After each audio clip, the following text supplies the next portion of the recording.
नमस्कार, आकाश न्यूजमध्ये आपल्या सर्वांचे स्वागत आहे।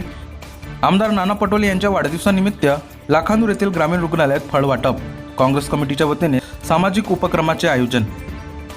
लाखांदूर शहरातील ग्रामीण रुग्णालयात दिनांक 5 जून रोजी महाराष्ट्र प्रदेश काँग्रेस कमिटीचे माजी अध्यक्ष तथा आमदार नाना पटोले यांच्या वाढदिवसानिमित्त फळ वाटप कार्यक्रमाचे आयोजन करण्यात आले होते।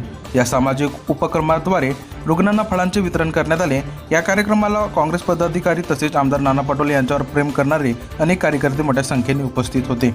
ग्रामीण रुग्णालयातील रुग्णांना फळ वाटप करून आमदार नाना पटोले यांचा वाढदिवस उत्साहात व सामाजिक बांधिलकी जपत साजरा करण्यात आला। सदर कार्यक्रमाचे आयोजन ग्रामीण रुग्णालयाचे अधीक्षक डॉक्टर दत्तात्रय ठाकरे तसेच आरोग्य समितीचे अध्यक्ष लेकराम ठाकरे यांच्या अध्यक्षतेखाली करण्यात आले। यावेळी काँग्रेस शहराध्यक्ष रमेश मेहेंदडे, आकाश न्यूज नेटवर्कचे मुख्य संपादक निषाद लांजेवार, राजू भोते, सुनील कुत्तरमारे, लतेश खवाश, ज्ञानू सोनकोसरे, युवराज बडोले यांच्यासह अनेक कार्यकर्ते उपस्थित होते। आमदार नाना पटोले यांच्या वाढदिवसानिमित्त आयोजित करण्यात आलेल्या या सामाजिक उपक्रमाचे परिसरातील नागरिकांनी स्वागत केले आहे। समाजसेवेचा संदेश देणारा हा उपक्रम ठरल्याची भावना उपस्थित नागरिकांनी व्यक्त केली आहे। रुग्णांच्या चेहऱ्यावर आनंद निर्माण करणाऱ्या या उपक्रमामुळे वाढदिवसाला सामाजिक कार्याची जोड मिळाल्याचेही यावेळी बोलले गेले आहे।